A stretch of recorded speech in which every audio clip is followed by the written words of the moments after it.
ನೀವೇನಾದ್ರೂ ಸಣ್ಣ ಪುಟ್ಟ ಕೆಲಸ ಮಾಡ್ತಿದ್ದೀರಾ? ಅದ್ರಲ್ಲಿ ನಿಮ್ಗೆ ಸಂಬಳ ಸಾಕಾಗ್ತಿಲ್ವಾ? ಇನ್ಕಮ್ ಏನು ಬರ್ತಿಲ್ವಾ? ಬರೋ ಸಂಬಳದಲ್ಲಿ ಜೀವನ ನಡ್ಸಕ್ ಆಗ್ತಿಲ್ವಾ? ಸೈಡ್ ಬಿಸ್ನೆಸ್ ಮಾಡಿ ಇನ್ಕಮ್ ಗಳಿಸೋ ಆಸೆ ಇದೆನಾ?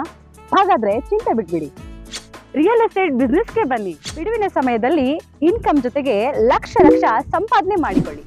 ನಿಮ್ ಜೀವನದಲ್ಲಿ ರಿಯಲ್ ಎಸ್ಟೇಟ್ ಹೊಸ ತಿರುವು ಕೊಡುತ್ತೆ. ರಿಯಲ್ ಎಸ್ಟೇಟ್ ಉದ್ಯಮದಲ್ಲಿ ಹೆಸರುವಾಸಿಯಾದ ಎಸ್ಆರ್ ಡೆವಲಪರ್ ಜೊತೆಗೆ ಕೈ ಜೋಡಿಸಿ. ಎಸ್ಆರ್ ಡೆವಲಪರ್ ಅವರು ಲೇಔಟ್ ನಿರ್ಮಾಣ ಮಾಡಿ ಸೈಟ್ ಸೆಲ್ಲಿಂಗ್ ಅಲ್ಲಿ ನಂಬರ್ 1 ಸರ್ವಿಸ್ ಕೊಡ್ತಾರೆ. ಡಾಕ್ಯುಮೆಂಟ್ ಪರ್ಫೆಕ್ಟ್ ಇರುತ್ತೆ, ನಿಮ್ ದುಡ್ಡಿಗೆ ಗ್ಯಾರಂಟಿ ಇರುತ್ತೆ, ನಿಮ್ ಫ್ಯೂಚರ್ ಸಹ ಚೆನ್ನಾಗಿರುತ್ತೆ. ಇವರ ಲೇಔಟ್ಗಳು ಇರುವ ಸ್ಥಳ ಲಿಂಗಸ್ಕೂರು, ಮಾನ್ವಿ, ಹಟ್ಟಿ, ಕವಿತಾಳ ಹಾಗೂ ಶಹಾಪುರ. ನೀವು ಯಾವ ಲೊಕೇಶನ್ ಆದ್ರೂ ಕೆಲಸ ಮಾಡಬಹುದು. ಒಂದು ಕರೆ ಮಾಡಿ ಅಥವಾ ಕಚೇರಿಗೆ ಭೇಟಿ ನೀಡಿ. ನೀವು ಒಳ್ಳೆ ಉದ್ಯಮದಲ್ಲಿ ಭಾಗಿಯಾಗಿ ನಿಮ್ಮ ಲೈಫ್ ನ ಲೀಡ್ ಮಾಡ್ಕೊಳ್ಳಿ. ಮೆಟ್ರಿಕ್ ನಂತರದ ಬಾಲಕಿಯರ ಹಿಂದುಳಿದ ವರ್ಗಗಳ ವಸತಿ ನಿಲಯದ 11 ತಿಂಗಳು ಬಾಕಿ ಇರುವ ಬಾಡಿಗೆ ನೀಡುವುದಕ್ಕೆ 15,000 ರೂಪಾಯಿ ಲಂಚಕ್ಕೆ ಬೇಡಿಕೆ ಇಟ್ಟಿದ್ದರು. ಇದನ್ನು ಕಟ್ಟಡ ಮಾಲೀಕರು ಲೋಕಾಯುಕ್ತ ಅಧಿಕಾರಿಗಳ ಗಮನಕ್ಕೆ ತಂದಿದ್ದಾರೆ. ದೂರು ದಾಖಲು ಮಾಡಿಕೊಂಡು ಕಾರ್ಯಾಚರಣೆ ನಡೆಸಿ ಬಲೆ ಬೀಸಿದ್ದಾರೆ. Lokayukta SP M N Shashidhar, inspector Kalakappa Badiger, Ravi Purushottam ಹಾಗೂ ಲೋಕಾಯುಕ್ತ ಪೊಲೀಸ್ ಠಾಣೆ ಸಿಬ್ಬಂದಿ ಕಾರ್ಯಾಚರಣೆಯಲ್ಲಿ ಪಾಲ್ಗೊಂಡಿದ್ದರು.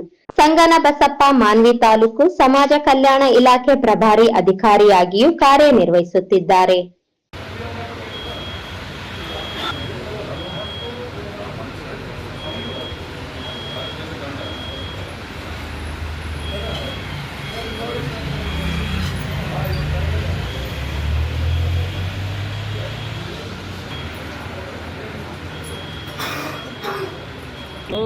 ಹಾಸ್ಟೆಲ್ ಬಾಡಿಗೆ ಕೊಟ್ಟಿದ್ರು ಸರ್.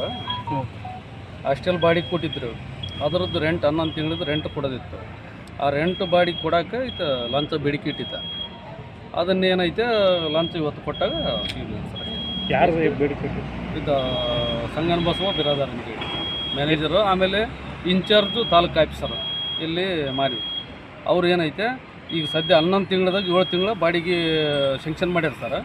ಆ ಬಿಲ್ಲನ್ನು ಟ್ರೆಜರ್ ಆಫೀಸಿಗೆ ಕಳಿಸಿದ ಮ್ಯಾಗ ಆಯ್ತು, ಅದು ಆದ್ಮೇಲೆ ಕೊಡ್ತು ಅಂತ ಇವ್ರು ಹೇಳಿದ್ರು. ಅದು ಆಮೇಲೆ ಕೊಟ್ಟಿಲ್ಲ ಅಂತೇಳಿ ವಾಪಸ್ ತರಿಸಿದ್ದ ಬಿಲ್ಲು. ವಾಪಸ್ ತರಿಸಿದ ಮೇಲೆ ತಿರುಗಿ ಗೊತ್ತಾಗಿ ನಮಗೆ ಹೇಳಿದ ಆಯ್ತು ಅಂತೇಳಿ ನಾವು ಸಾಬ್ರಿಗೆ